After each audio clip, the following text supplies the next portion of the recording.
Jika kamu sedang di jalan tol, ambil jalur keluar berikutnya. Tapi alih-alih keluar, langsung kembali ke jalan tol. Jika mobil itu melakukan hal sama, kamu mungkin dibuntuti. Jika kamu berkemudi di kota, pergi ke tempat cuci mobil otomatis. Ini akan memberimu beberapa menit untuk tenang dan bersiap-siap.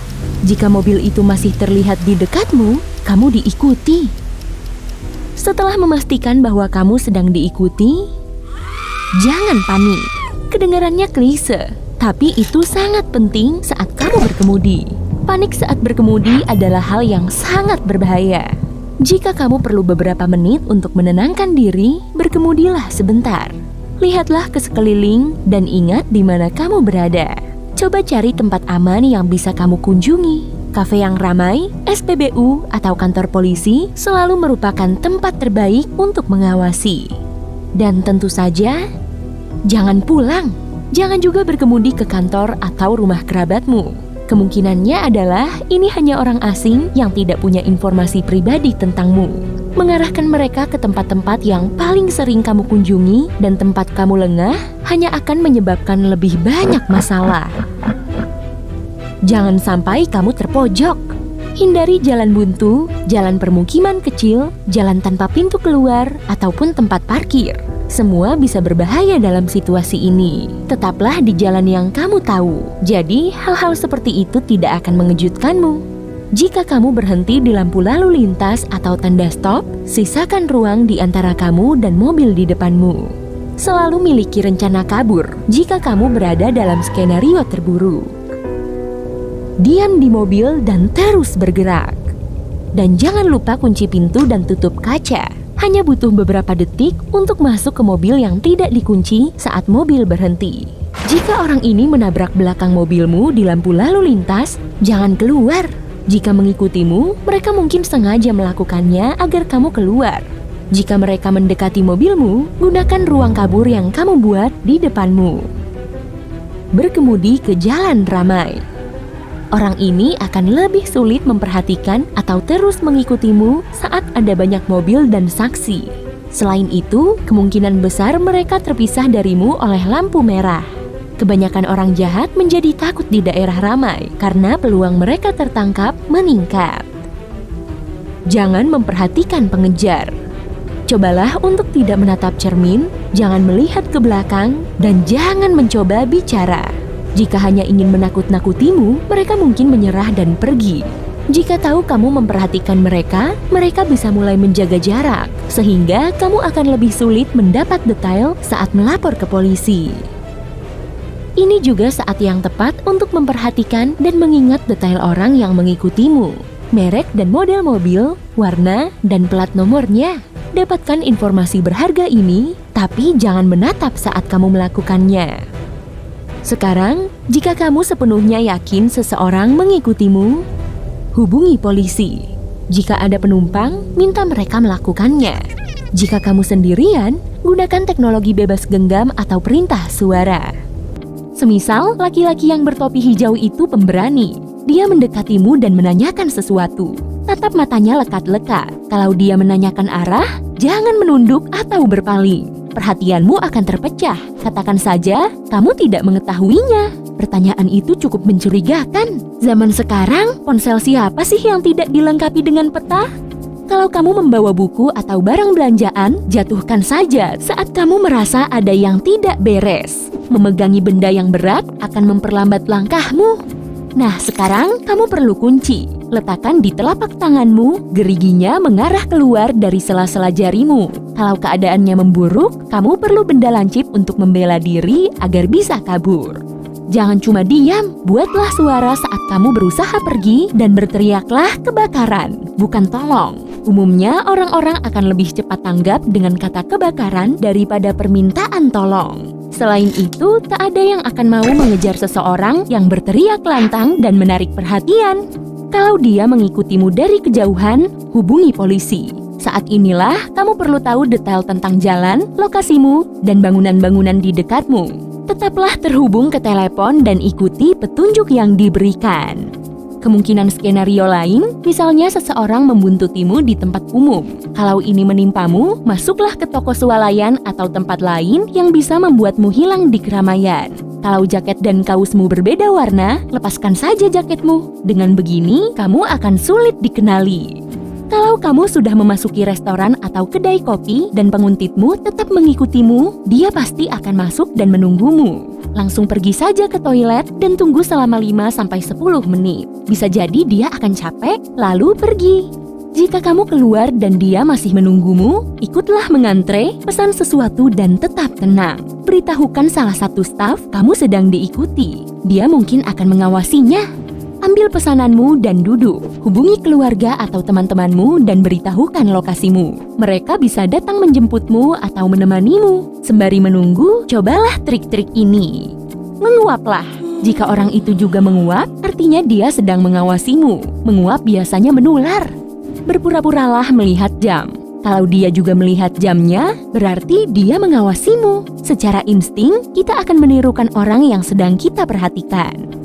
Akali dia dengan meninggalkan kafe dan berjalan sebentar sampai dia tidak dapat melihatmu. Lalu, begitu dia muncul, kembali lagi ke dalam. Kalau dia kembali bersamamu, berarti memang dia sedang membuntutimu. Kalau ada yang menjemputmu, mintalah staf menunjukkan pintu belakang agar aman. Hindari berjalan sendirian. Jika terpaksa harus sendirian, tetaplah ambil di jalan yang ramai dan selalu kenali sekelilingmu. Atau mungkin yang kamu tahu cuma sebatas yang di layar ponsel. Hehe. Kamu masih harus dalam mode waspada. Jika terlalu santai, mungkin kamu akan lalai. Apa kamu menyinggung seseorang? Apa kamu berasal dari keluarga kaya? Mungkin wajahmu mirip orang kaya? Kalau begitu, mereka mungkin akan meminta tebusan. Dan itu adalah kabar baik, sebab yang mereka inginkan hanyalah uang. Ketenangan dan sikap ramahmu bisa membuat penculik agak lengah. Mereka mungkin akan tak sengaja menyebutkan detail penting. Jawab pertanyaan mereka dengan bijak dan penuh pertimbangan. Jangan membentak atau mengancam. Tunjukkan bahwa kamu layak dihormati namun tidak berbahaya. Kamu bahkan bisa memulai percakapan lebih dulu, tapi jangan berlebihan. Mereka tahu trik ini dan akan menganggapmu pura-pura sopan cuma untuk mengelabui mereka. Kamu bisa mengintip jam tangan seseorang atau memakai bayangan matahari. Jika kamu tak bisa tenang, coba alihkan pikiranmu. Bayangkan kamu sedang mengobrol dengan teman, pikirkan hari terindahmu. Ini akan menghindarimu dari stres berat. Sehingga keluargamu tak khawatir dan menelpon polisi. Untuk berjaga-jaga, kamu harus punya kata atau frasa rahasia. Misalnya, hari ini semua lancar sekali seperti biasa. Nah, hari lancar seperti biasa adalah kode bahwa kamu dalam kesulitan. Jika entah bagaimana kamu bisa menelpon tim penyelamat tapi tak bisa bicara, jangan putuskan teleponmu agar mereka bisa melacaknya. Jika mereka tak ingin menunjukkan wajahnya, berarti mereka berencana melepasmu tanpa bisa dikenali. Jika kamu melihat wajah mereka tanpa mereka sadari, ingatlah ciri-cirinya. Push up, squat, jumping jack, lari di tempat, apa saja yang kamu bisa. Ini adalah pengalih perhatian yang bagus dan bisa memperlancar aliran darah sehingga pikiranmu lebih tajam. Jangan membuat rencana kabur atau membahas informasi rahasia dengannya. Orang ini bisa saja menumbalkanmu agar dia dibebaskan. Terkadang, sandera lain ini mungkin salah satu komplotan si penculik yang berusaha mencari tahu informasi penting darimu. Kamu bisa meminta selimut atau segelas air. Permintaan semacam ini membantu menjaga hubungan baik dan setidaknya membuat hari-harimu di sana lebih mudah. Kamu sedang berkendara pulang dari kerja atau perjalanan belanja yang menyenangkan saat tangki bahan bakar terlihat kosong. Tapi aku baru mengisinya tadi pagi. Jangan terlalu cepat beranggapan bahwa mobilmu bermasalah. Ini bisa jadi pekerjaan licik para pencuri. Pencuri yang sangat nekat akan mengintai rumahmu, menguntitmu ke tempat kerja atau perjalanan singkatmu ke toko, dan mengosongkan tangki bahan bakar mobilmu untuk menunda kepulanganmu selama mungkin. Jika kamu dapati tangki bahan bakarmu kosong, meski kamu yakin baru saja mengisinya penuh, hubungi tetanggamu dan minta mereka memeriksa rumahmu. Jika kekhawatiranmu terbukti, hubungi polisi. Munculnya petugas kebersihan baru harus membuatmu waspada jika kamu teratur memakai jasa ini. Jika petugas kebersihan berganti orang, perusahaan akan memberitahumu sebelumnya. atau periksa sendiri. Jika tidak ada informasi tentang wajah baru ini, maka sesuatu yang mencurigakan sedang terjadi. Dan jangan biarkan petugas kebersihan baru itu masuk rumah sejak awal. Oleh karena itu, waspadalah dengan orang asing di depan pintu itu bisa menyamar sebagai tukang leding, tukang listrik, pekerja sosial, apa saja, kami bisa. Jika ada yang berusaha menipumu dengan trik ini, mintalah dia menunjukkan kartu pengenal kepadamu. Orang-orang seperti itu bisa jadi tampak berguna dan profesional, tapi diam-diam dia mengawasi situasi rumahmu saat kamu sedang berbicara dengannya. Meski kamu hanya membuka pintu dan berdiri di ambangnya, kami bisa melihat barang-barang berhargamu dari sana. Selain itu, mungkin juga ada kamu sedang duduk-duduk santai saat kamu dengar kenop pintumu bergerak dan berputar. Secara naluri, kamu terkejut, ada yang tidak beres. Jadi, kamu berjalan ke pintu dan bertanya, tentu saja tanpa membukanya. Ada apa ya? Jawaban yang mungkin kamu dengar adalah, maaf, saya sedang mengunjungi teman. Sepertinya alamatnya salah. Dan biasanya dia akan pergi. Coba perhatikan wajahnya melalui lubang intip. Bahkan akan lebih bagus jika kamu punya kamera pintu. Rajin-rajinlah memeriksa lampu-lampumu, terutama yang berada di luar rumah. Jika lampu luar sering mati atau bohlamnya selalu menjadi kendur, jangan segera beranggapan bahwa listrikmu bermasalah. Pencuri bisa melepasnya atau memotong kabelnya. Kami merasa lebih aman beraksi dalam gelap. Pencuri bisa saja menempelkan sebuah pamflet atau stiker putih di pintu depan rumahmu. Mereka bisa juga menyelipkan satu potongan botol plastik tipis di kosen pintu. Beginilah cara mereka menandai rumah-rumah yang mudah dimasuki. Mereka mengetahuinya hanya dengan melihat rumahmu, tapi aku akan membahasnya lebih jauh nanti. Jika kamu melihat sesuatu yang aneh seperti ini, meskipun mungkin ini hanya iklan yang tak berbahaya, buanglah. Jika sesuatu tertempel selama lebih dari sehari, pencuri akan beranggapan tak ada orang di rumah. Di samping pamflet, bisa juga mereka menuliskan angka, tanda silang, atau simbol-simbol aneh di rumah atau pintu. Waspadalah. Jika kamu masih punya telepon rumah, apa kamu terus-menerus mendapat panggilan telepon dari nomor tak dikenal? Bisa jadi ini adalah cara pencuri mengecek jam berapa kamu biasanya ada di rumah atau pergi. Seorang pencuri biasanya akan segera menutup telepon atau diam saat kamu menjawab teleponnya. Saranku, jangan jawab telepon itu. Kalau ada hal penting, penelpon akan meninggalkan pesan. Jika mereka mengaku sebagai perusahaan layanan umum, minta buktinya. Ingat orang asing di depan pintumu tadi? Hal yang sama berlaku di sini. Bisa saja pagar rumahmu tiba-tiba terbuka, ada sampah di halamanmu seperti bungkus coklat atau kotak jus. Para pengintai biasanya berpikir penghuninya akan menutup pagar dan memungut sampah itu. Tapi masih ada lagi. Mereka mungkin memindahkan beberapa pot tanamanmu demi membuat titik buta. Dengan begini, mereka bisa masuk di malam hari tanpa ketahuan. Beberapa maling mungkin melempar batu ke halamanmu untuk melihat apakah kamu punya anjing atau apakah peliharaanmu bisa mendengar suara di halaman depan.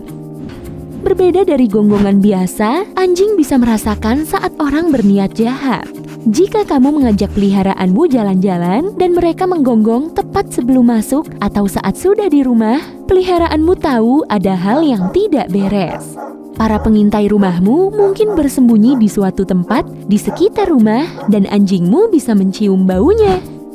Pengintai menilai sendiri keadaan di lingkungan rumahmu. Mereka bisa berpura-pura menjadi pramuniaga, pura-pura ingin menumpang ke kamar mandi, atau pura-pura mobilnya mogok di depan rumahmu.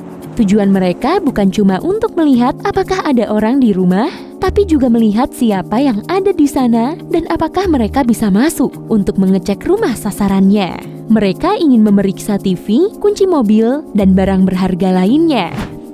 Kamu mungkin menyadari ada orang yang mengambil foto di luar rumahmu atau tetanggamu saat tetanggamu sedang lari sore atau mengajak anjingnya jalan-jalan. Para maling melakukan ini agar nanti bisa memeriksa pagarmu dengan lebih baik menggunakan foto. Mereka menganalisis foto-foto itu untuk mencari titik buta dan seberapa dekat jarak tiap-tiap rumah. Jika jarak rumah tidak terlalu dekat, berarti tetanggamu takkan menyadari keberadaannya. Peringatkan tetanggamu dan foto juga orang itu. Jika seseorang mengira kamu sedang bertamasya, waktu terbaik untuk menghampiri rumahmu adalah saat tengah malam. Kamu mungkin akan mendengar bunyi bel pintu pada pukul 2 pagi. Begitu lampu rumahmu menyala, mereka akan pergi. Jika tidak, berarti itulah saatnya mereka masuk. Gonggongan peliharaanmu bisa berfungsi sebagai alarm, dan orang yang ingin membobol rumah tidak menyukainya. Saat pengintai mengendap-endap masuk dan melihat anjingmu, mereka mungkin akan membuka pagar agar anjingmu keluar. Lalu mereka akan datang lagi keesokan harinya untuk memeriksa apakah anjingmu sudah pulang. Jika anjingmu tidak ada, mereka akan mencoba masuk. Kamu mungkin melihat kue di bawah keset pintumu. Ini adalah trik klasik yang digunakan para maling untuk mengecek apakah kamu ada di rumah atau tidak dan pukul berapa kamu pulang. Saat kamu menginjak keset, kue itu hancur. Mereka akan kembali untuk melihat apakah ada orang yang menginjaknya. Jika kamu tidak sadar ada kue, mereka akan menyelidiki lebih lanjut. Para maling akan menaruh lebih banyak kue keesokan harinya di jam-jam berbeda agar tahu pukul berapa kamu ada di rumah. Jika tidak ada yang menginjaknya, mereka pun tahu rumah sedang kosong. Mungkin ada jendela rusak, gembok patah, atau pagar longgar. Hal ini bukan cuma untuk memeriksa alarm ataupun keberadaanmu di rumah, tapi juga sebagai alasan untuk masuk. Mereka mungkin akan memakai seragam dan datang sejam kemudian, lantas menawarkan perbaikan jendela gratis. Alasannya, mereka melihat jendela yang rusak saat lewat di depan dan ingin memberikan jasanya karena perusahaan mereka masih baru. Mereka akan masuk untuk mengukur kosen sembari memeriksa rumah untuk mencari titik lemah dan barang berharga.